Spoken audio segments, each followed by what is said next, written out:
Hi, welcome to my channel, and this channel is sponsored by my wallet. I always wanted to say that it was funny.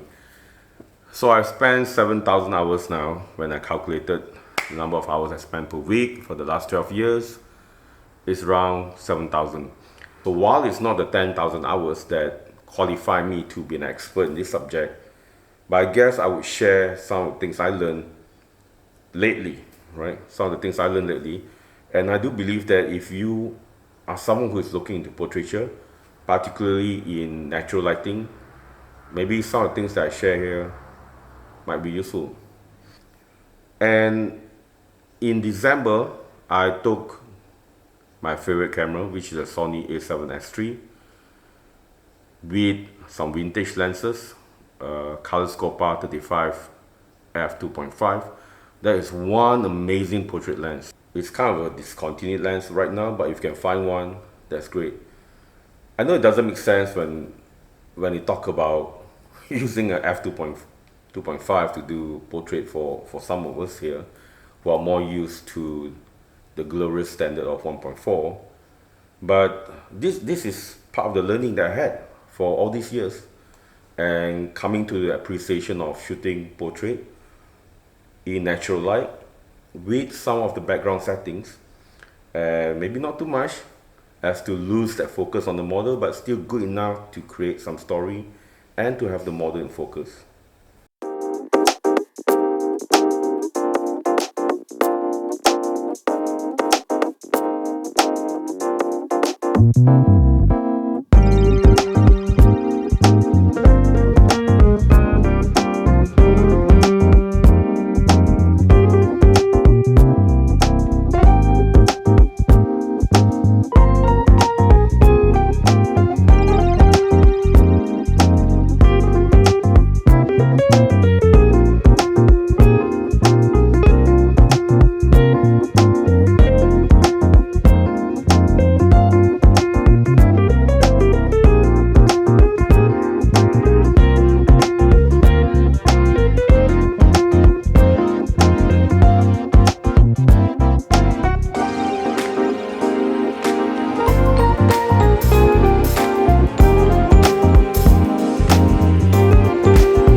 There's this interesting topic that I always come across in the 7,000 hours of shooting in the last 12 years.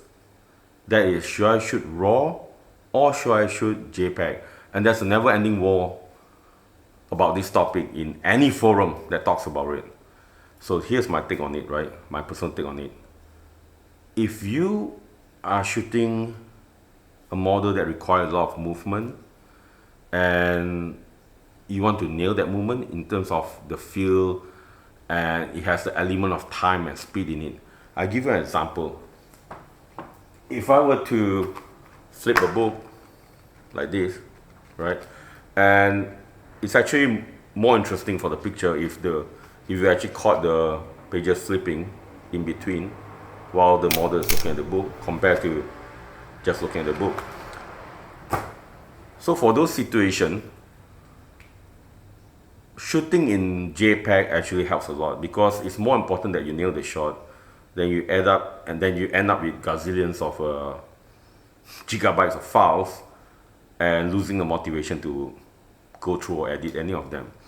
But if you are shooting a portrait whereby you have your own sweet time, the model can lie down there, do some natural pose and what's not, then shooting RAW is probably the better choice to go, because in challenging lighting and in backlighting especially, you can actually recover a lot more details, and your editing even if you are using Lightroom and Capture One, even if you don't even need to touch Photoshop, they are drastically different in terms of the things you can do on the RAW or on the JPEG. So I think it's depends on that situation. I've known some masters. When I say masters, I mean people that have doing way longer photography in portrait than me and conduct workshop across this region, who shot in JPEG, believe it or not.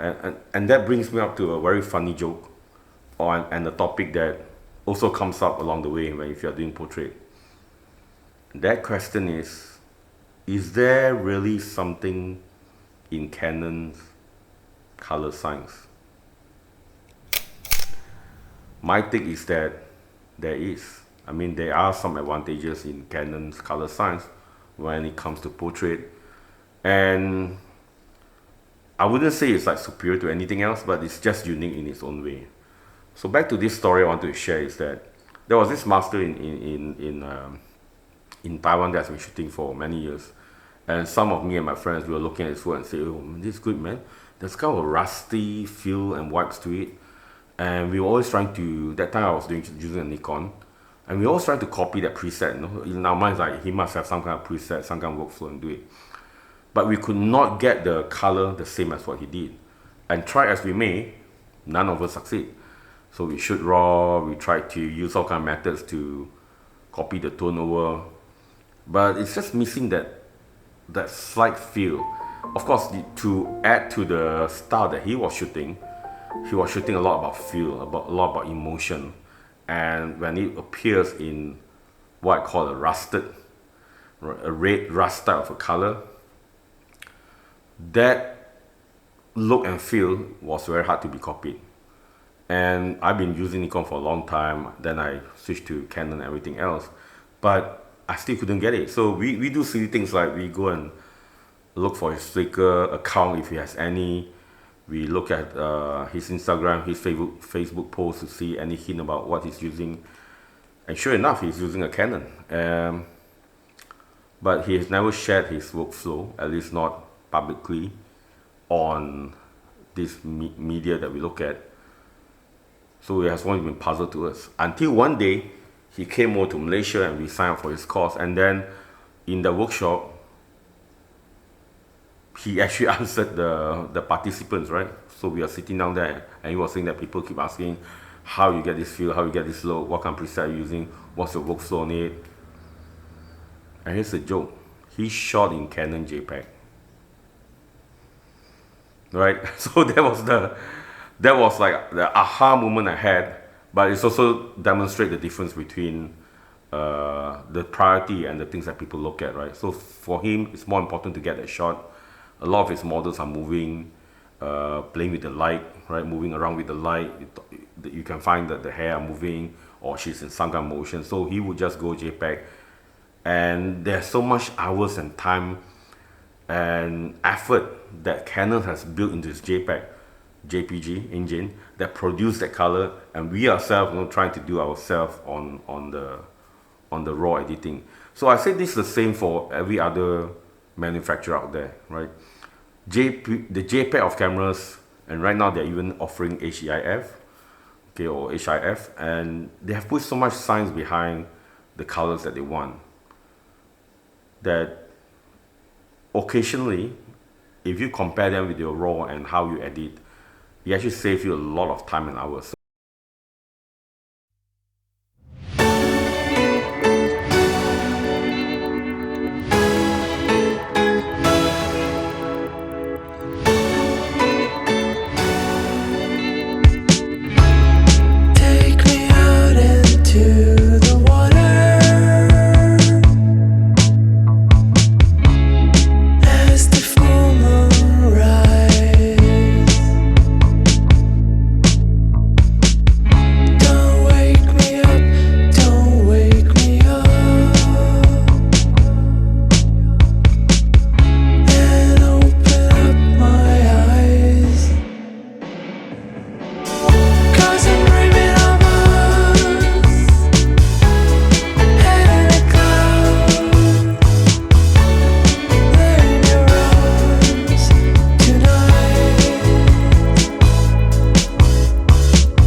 you ever looked for inspiration by watching a YouTuber do his photo presentation?